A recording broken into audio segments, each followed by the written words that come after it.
देखिए question number है first, section A है और जो पेपर का सेट है 55.23 है और ये PYQ चल रही है सीरीज हम लोगों की, फिजिक्स का CBSE बोर्ड है। देखो इसमें क्या है कि हमारे पास फोर्स और 1/r² पे रिलेशन दी गई है।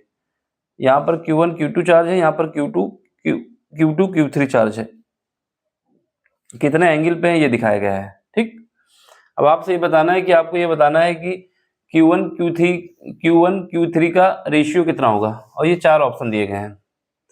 देखो अगर हमें ये क्वेश्चन ऑब्जेक्टिव के लिए करना है तो कोई दिक्कत नहीं है, बस कैसे करना है, क्योंकि हमारे पास जो फोर्स का फार्मूला होता है क्या होता है, फोर्स का जो फार्मूला होता है हमारे पास, फोर्स हमारे पास होता है F = होता है 1/4πε0 चार्ज की बात होती है तो Q1 Q2 डिवाइड होता है जो हमारे पास रेडियस होती है उसके स्क्वायर से। तो ये हमारे पास फोर्स का फार्मूला होता है और ये देखा जाए तो ये हमारा एक कांस्टेंट होता है, तो इसको हम क्या कह सकते हैं, K कह सकते हैं। तो यहाँ पर आ जाता है K Q1 Q2 और ये क्या आ जाएगा, एक तरफ 1/r² आ जाएगा।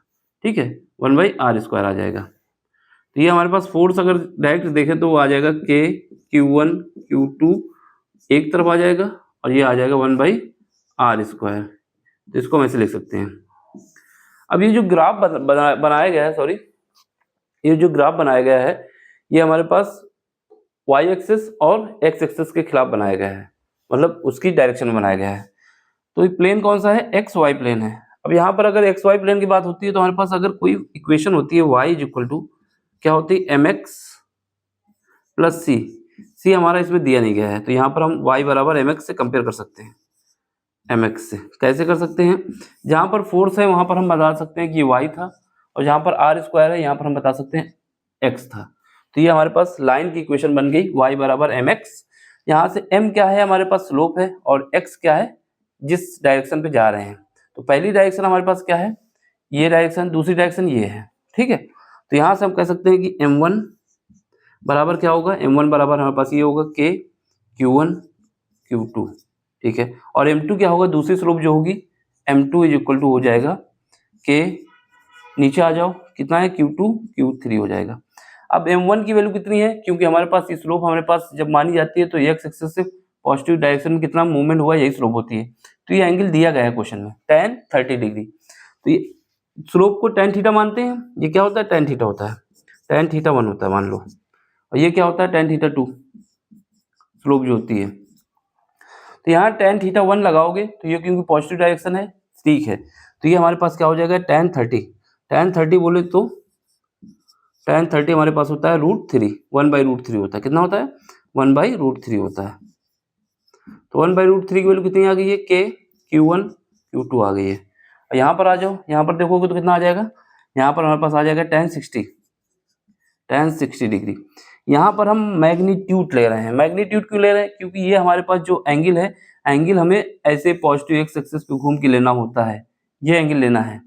अगर हम निगेटिव लेते हैं, नीचे आते हैं, तो हमें क्या करना होगा, जो भी एंगल है उसको निगेटिव लेना होगा, लेकिन हमें स्लोप केवल पॉजिटिव लेनी है, मतलब मैग्नीट्यूड लेना है। तो ये स्लोप जो लेनी है पॉजिटिव लेनी है। तो यहाँ पर क्या आ जाएगा, ये आ जाएगा √3 और ये वैल्यू कितनी है, K Q2 Q3। अब इन दोनों का रेशियो निकाल दो, दोनों का रेशियो निकालोगे तो यहाँ पर रेशियो कहाँ निकालते हैं, यहाँ पे देखो दिख जाएगा, यहीं पर देख लो, इन दोनों का रेशियो निकालते हैं। ठीक है, इन दोनों का रेशियो निकालोगे तो ये आएगा 1/√3 डिवाइड में, इसको डिवाइड कर दो कितना आएगा, डिवीजन में √3/1 कर दो। ठीक, क्योंकि इसके नीचे 1 होगा। अब यहाँ पे आ जाओ, यहाँ पे इसको ऊपर लिखो, K Q1 Q3 डिवाइड होगा K Q2 Q3, यहाँ से K से K कट जाएगा।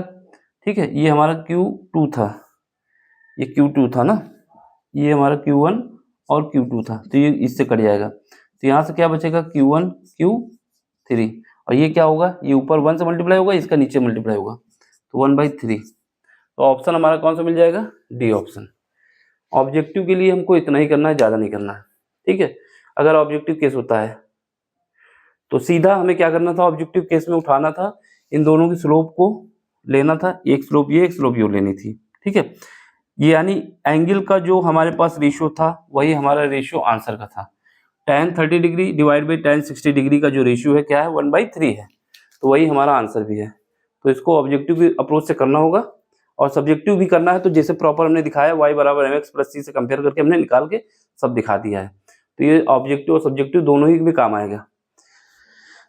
अगला क्वेश्चन कभी भी आता है कभी, तो हम क्या करेंगे, सबसे अच्छा तरीका ये है कि जो भी एंगल हमारे पास दिया है स्लोप में, जो उस एंगल का रेशियो निकाल लेंगे वही हमारा आंसर हो जाएगा, है ना।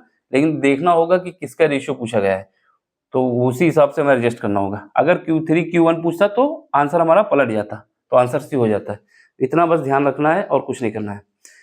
जो आंसर हमसे पूछा गया Q1 Q3 वो कितना आया, 1/3 आया है। सीधा रेशियो निकाला y बराबर mx प्लस c से कंपेयर करके।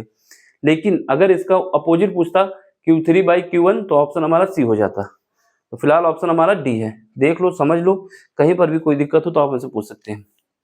इस डायग्राम से हमें y बराबर mx प्लस c से कंपेयर करना था, इतना याद रखना है। ठीक, चलो फिर मिलते हैं अगले लेक्चर में। समझ में आया हो तो लाइक कर दें, शेयर कर दें, सब्सक्राइब कर दें और अपना सपोर्ट हमें दें, जिससे हम इस काम को आगे कंटिन्यू करते रहें। ठीक, ये रिक्वेस्ट भी है हमारी, और आप लोगों को क्या कहते हैं, जो आशीर्वाद है या फिर कह सकते हैं गुरु दक्षिणा है, ये सब इसको मानते हुए आपको लाइक शेयर सब्सक्राइब करना है और चैनल की ग्रोथ में अहम भूमिका निभानी है, ग्रोथ में। ठीक है, चलो मिलते हैं अगले लेक्चर में। अगर कहीं पर भी कोई सा भी क्वेश्चन आपको समझ में नहीं आता, आप हमें भेजें, उसका सलूशन जितनी जल्दी हो सकेगा हम आपको देंगे। टेलीग्राम का लिंक भी दिया हुआ है चैनल में। ठीक है, चलो बाय, टेक केयर।